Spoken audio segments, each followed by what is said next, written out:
Hello दोस्तों, स्वागत है आप सभी का हमारे चैनल दी खटोराय पर। और जैसा कि आप सभी को पता है, हम दिशा भूगोल अर्थव्यवस्था एवं राज्य व्यवस्था की किताब पढ़ रहे हैं। इसमें हमने 17 भाग कंप्लीट कर दिए हैं। इससे पहले के वीडियोज़ अगर आपने नहीं देखे हैं तो पहले उन्हें कंप्लीट करें और फिर 18वां भाग आर्थिक संगठन पढ़ें, जो कि आज हम स्टार्ट करेंगे।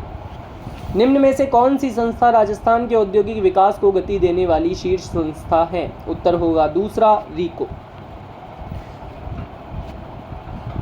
रीको की स्थापना 28 मार्च 1969 को राजस्थान राज्य उद्योग एवं खनिज विकास लिमिटेड के रूप में की गई थी। जनवरी 1980 में इसे पुनर्गठित कर वर्तमान रीको नाम दिया गया। औद्योगिक विकास की यह शीर्षस्थ संस्था है जिसका मुख्यालय जयपुर में है। रीको का मुख्य उद्देश्य राजस्थान में तीव्र औद्योगिक विकास हेतु सुदृढ़ आधारभूत संरचना, लघु विकास केंद्रों, सेज निर्यात संवर्धन, औद्योगिक पार्क की स्थापना का निर्माण करना है, जिसके अंतर्गत वह मध्यम व बड़े पैमाने के उद्योगों को दीर्घकालिक ऋण उपलब्ध करवाता है। राजस्थान राज्य औद्योगिक विकास एवं विनियोजन निगम रीको की स्थापना कब हुई? उत्तर होगा तीसरा, 1980 में। राजस्थान में सेज के विकास के लिए निम्न में से कौन सी एक केंद्रीय प्रमुख एजेंसी है? उत्तर होगा पहला, रीको। निम्न में से कौन से संगठन राजस्थान में औद्योगिक इंफ्रास्ट्रक्चर के विकास और उद्योगों को वित्तीय सहायता देने का कार्य कर रहा है? उत्तर है तीसरा, राजस्थान राज्य औद्योगिक विकास एवं विनियोग निगम। व्याख्या: राजस्थान राज्य औद्योगिक विकास एवं विनियोग निगम limited, Rajasthan state industrial development and investment corporation limited, RIICO. औद्योगिक विकास हेतु औद्योगिक इकाइयां व संस्थानों के लिए योजना बनाने, प्रवर्तन करने व संचालन करने में रीको का महत्वपूर्ण भूमिका है। रीको की सहायता से राजस्थान में सबसे अधिक औद्योगिक क्षेत्रों को विकसित किया गया है। निम्न में से कौन सी संस्था हस्तशिल्पियों से सीधे उनके द्वारा उत्पादित हस्तशिल्प वस्तुओं को खरीदती है? उत्तर होगा तीसरा, राजसिस्को। राजस्थान लघु उद्योग कॉरपोरेशन लिमिटेड राजसिस्को 3 जून 1961 को भारतीय कंपनी अधिनियम 1956 के अंतर्गत स्थापित की गई। इस संस्था का प्रमुख उद्देश्य लघु उद्योगों व छोटे कारीगरों को पर्याप्त सहायता व प्रोत्साहन देना है। यह राज्य में लघु औद्योगिक व हस्तशिल्प इकाइयों को वित्तीय सहायता व कच्चा माल उपलब्ध करवाती है तथा विपणन व प्रशिक्षण की समुचित सुविधाएं उपलब्ध करवाती है। यह संस्थान लघु उद्योगों के विकास के लिए कारीगरों को कच्चे माल की उचित कीमत, उचित प्रशिक्षण व निर्मित उत्पाद का उचित मूल्य उपलब्ध करवाता है। इसी कार्य के लिए इस संस्थान ने अंतर्राष्ट्रीय व्यापारिक जोन स्थापित किया है। राजस्थान की हस्तशिल्प वस्तुओं के विपणन एवं उन्हें लोकप्रिय बनाने के लिए जयपुर में राजस्थली एम्पोरियम कार्यरत है। निम्न में से कौन सा निगम राजस्थानी आउटलेट्स के माध्यम से कारीगरों की हस्तशिल्प वस्तुओं का विपणन करता है? उत्तर होगा तीसरा, राजस्थान लघु उद्योग निगम लिमिटेड, राजसिको। आगे बढ़ते हैं। राजस्थान लघु उद्योग निगम लिमिटेड, RSIC, निम्न में से किस स्थान पर शुष्क बंदरगाहों, इंग्लैंड कंटेनर डिपो के माध्यम से राजस्थान के निर्यातकों आयातकों को निर्यात अवसंरचना सेवाएं प्रदान करता है? उत्तर होगा तीसरा, भीलवाड़ा। व्याख्या: राजस्थान में कुल 8 कंटेनर डिपो शुष्क बंदरगाह संचालित हैं जो आयात निर्यातकों को निर्यात सेवाएं प्रदान करते हैं। राजसिको द्वारा संचालित 4 inland container depot Mansarovar, Jaipur, Bhiwadi, Bhartrihari Nagar, Basni, Jodhpur एवं भीलवाड़ा में हैं। Container corporation of India CONCOR द्वारा संचालित 4 inland container depot Jodhpur, Jaipur, Ranwada road, Kota एवं खेमली, उदयपुर में हैं। रेडकोर क्या है? उत्तर होगा पहला, road infrastructure development company of Rajasthan. RIDCOR road infrastructure development company of Rajasthan अक्टूबर 2004 में स्थापित राजस्थान सरकार व इंफ्रास्ट्रक्चर लीजिंग व फाइनेंशियल सर्विसेज ILFS की 50:50 की भागीदारी से गठित संयुक्त उपक्रम है। राजस्थान के प्रमुख नगरों के आधारभूत विकास के लिए जो अभिकरण अपना दायित्व निर्वहन कर रहा है वह है? उत्तर होगा तीसरा, Rajasthan urban infrastructure development project. Rajasthan शहरी आधारभूत ढांचा विकास परियोजना RUIDP Rajasthan urban infrastructure development project Asian विकास बैंक ADB की सहायता से नगरीय विकास की यह महत्वाकांक्षी परियोजना राज्य के 6 शहरों जयपुर, जोधपुर, कोटा, अजमेर, बीकानेर एवं उदयपुर में 18 जनवरी 2000 से चलाई जा रही है। इसका मूल उद्देश्य राज्य के शहरी क्षेत्रों का समग्र सामाजिक एवं आर्थिक विकास कर, परिवहन एवं जल प्रदाय योजनाओं की क्षमताओं में अभिवृद्धि करना है। भारत सरकार इस राशि का 70% भाग 9% पर परिवर्तनीय वार्षिक ब्याज दर से एवं 30% भाग अनुदान राशि के रूप में राज्य सरकार को उपलब्ध करवाती है। ऋण वापसी की अवधि 25 वर्ष है। अखिल भारतीय खादी और ग्रामोद्योग बोर्ड की स्थापना किस योजना में हुई? उत्तर होगा पहला प्रथम। व्याख्या: अप्रैल 1955 में स्थापित यह संस्थान राज्य के ग्रामीण क्षेत्रों में खादी उद्योग की स्थापना के लिए ऋण व सहायता उपलब्ध करवाती हैं तथा राज्य में खादी व ग्रामोद्योग क्षेत्र के विकास द्वारा ग्रामीण अर्थव्यवस्था को मजबूत आधार प्रदान करना तथा रोजगार के अवसर उपलब्ध कराती है। राजस्थान में उद्यम प्रोत्साहन संस्थान की स्थापना की गई है। उत्तर होगा चौथा, नए साहसियों को प्रशिक्षण देने हेतु। व्याख्या: अक्टूबर 1995 में स्थापित इस संस्थान का प्रमुख कार्य नए साहसियों को प्रशिक्षण प्रदान करने हेतु औद्योगिक शिविरों के आयोजन, नवीन उत्पादों के प्रचार प्रसार हेतु को औद्योगिक व हस्तशिल्प प्रदर्शनियों व मेलों का आयोजन करने तथा उनसे संबंधित साहित्य आदि का प्रकाशन कर लघु उद्यमियों, शिल्पकारों व दस्तकारों का समग्र उत्थान करना है। राजस्थान वित्त आरएफसी की स्थापना कब हुई? उत्तर होगा दूसरा, 1955 में। व्याख्या: 17 जनवरी 1955 को राजस्थान राज्य वित्त निगम अधिनियम 1951 के अंतर्गत स्थापित इस संगठन का प्रधान कार्यालय जयपुर में स्थित है। इस संस्थान का मुख्य उद्देश्य राज्य में तीव्र औद्योगिक विकास हेतु लघु एवं मध्यम श्रेणी के उद्योगों को वित्तीय सहायता उपलब्ध करवाना है। राजस्थान वित्त निगम 2000 से 20 करोड़ रुपए तक के ऋण 10 से 14% ब्याज पर स्वीकृत करता है। इसका मुख्यालय उद्योग भवन जयपुर में स्थित है। भारत सरकार ने राज्य वित्त निगम एक्ट कब पास किया? उत्तर होगा तीसरा, 1951 में। सेमफेक्स योजना लागू की गई है। उत्तर होगा दूसरा, आरएफसी द्वारा। व्याख्या: सेमफेक्स योजना निगम की इस योजना अंतर्गत भूतपूर्व सैनिकों के कल्याण हेतु भारतीय औद्योगिक विकास बैंक व भारत सरकार के पुनर्वास निदेशालय द्वारा संचालित योजनाओं के अंतर्गत स्वरोजगार स्थापित कराने हेतु प्रयास 15 लाख रुपए उद्योग हेतु किए गए हैं। राजस्थान में राज्य मूल्यांकन संगठन किस वर्ष स्थापित किया गया था? इसका उत्तर होगा दूसरा, 1960 में। व्याख्या: योजना प्रक्रिया में मूल्यांकन की विशिष्ट भूमिका को ध्यान में रखते हुए राज्य में अप्रैल 1960 में मूल्यांकन संगठन की स्थापना की गई। यद्यपि संगठन का कार्य पंचायती राज तथा सामुदायिक विकास योजनाओं के आंकलन से प्रारंभ हुआ था, किंतु शनैः शनैः इसकी उपयोगिता को मद्देनजर रखते हुए संगठन के कार्य क्षेत्र का विस्तार होने से प्रायः विकास के प्रत्येक सेक्टर पर अध्ययन किए जाने लगे हैं।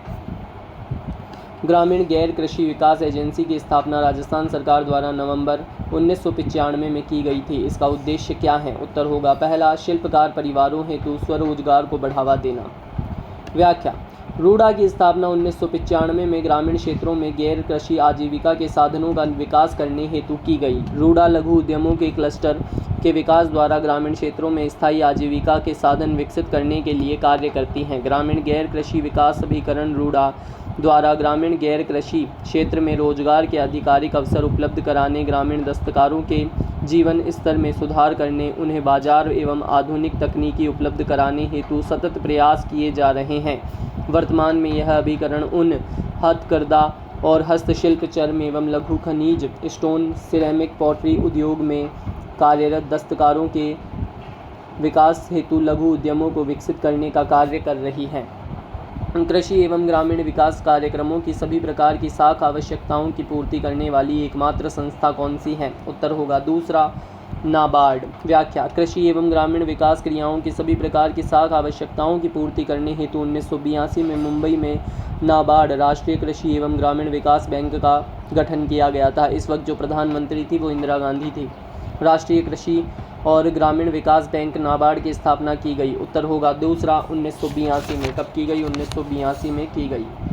राजस्थान फाउंडेशन की स्थापना 30/3/2001 को की गई। इसका उद्देश्य क्या था? उत्तर होगा दूसरा, अनिवासी राजस्थानियों को अपनी मातृभूमि के सामाजिक आर्थिक विकास में योगदान देने के लिए प्रेरित करना था।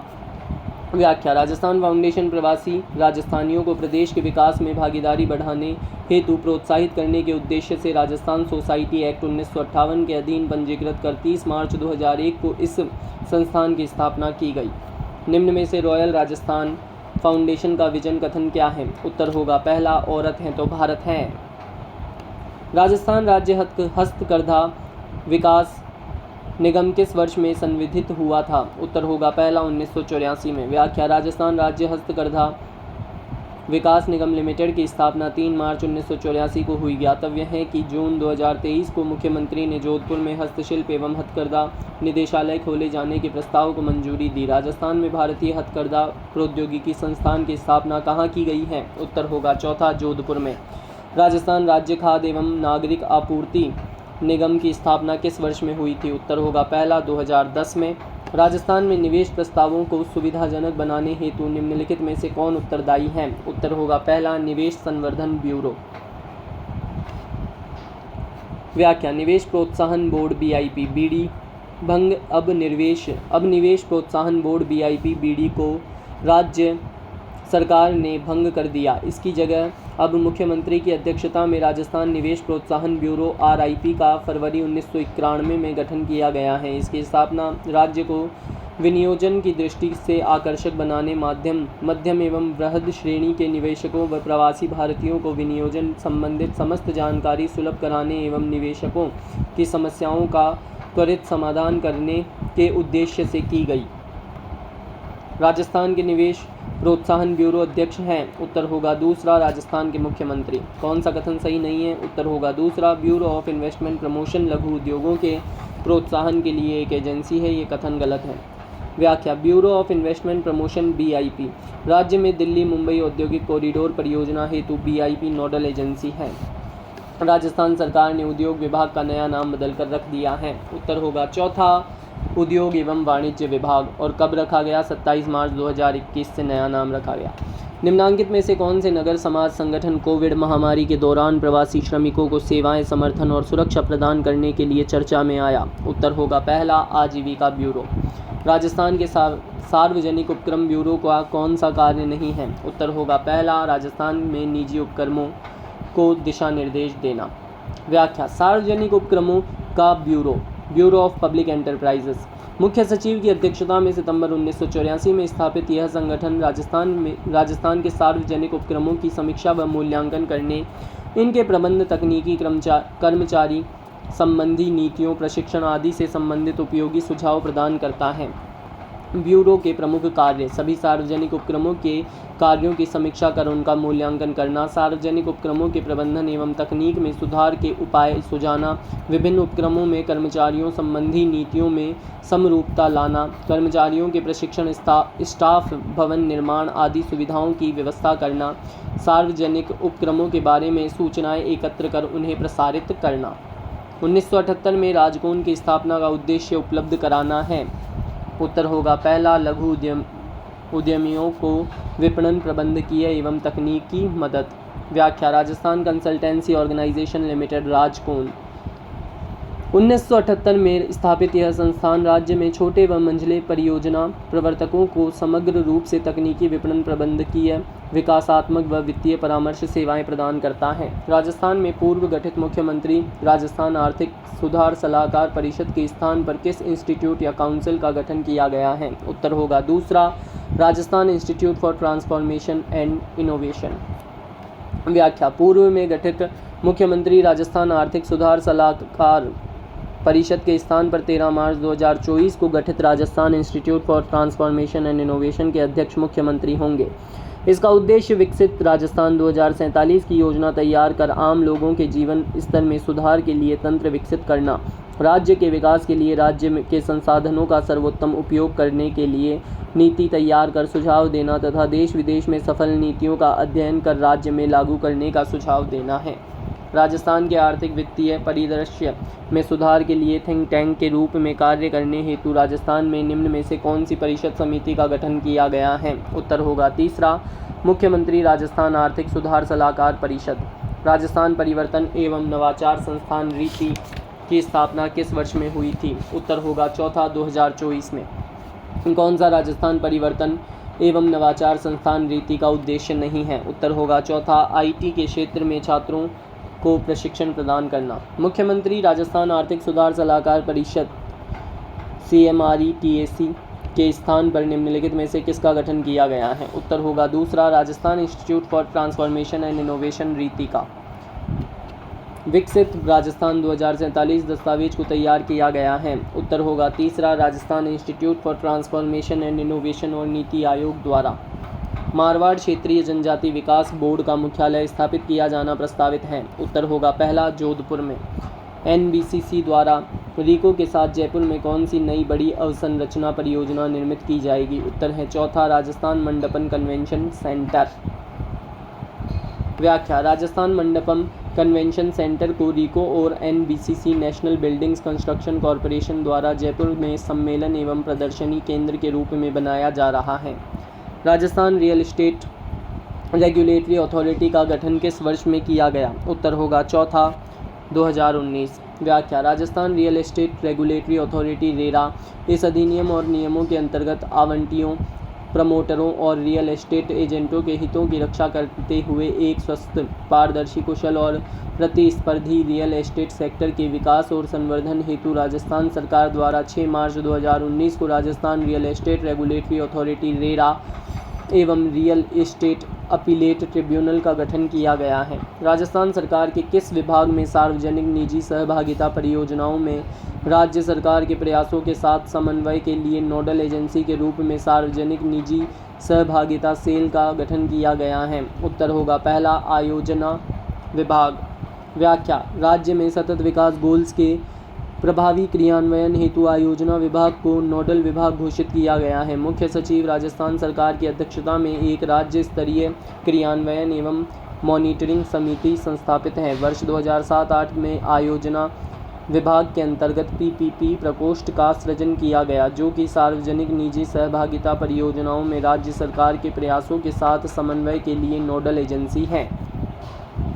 राजस्थान में सतत विकास लक्ष्यों के प्रभावी क्रियान्वयन हेतु निम्न में से किस विभाग को नोडल विभाग घोषित किया गया है? उत्तर होगा तीसरा, आयोजना विभाग। इसी के साथ ये चैप्टर यहीं पर समाप्त होता है। वीडियो अच्छा लगा हो तो वीडियो को लाइक करें, चैनल को सब्सक्राइब करें, कमेंट करके बताएं आपको वीडियो कैसा लगा और अपने सभी फ्रेंड्स के अंदर इसे शेयर करें। ऐसे ही पढ़ते रहें, आगे बढ़ते रहें। कल हम स्टार्ट करेंगे 19वां भाग सहकारिता। जय हिंद, जय भारत।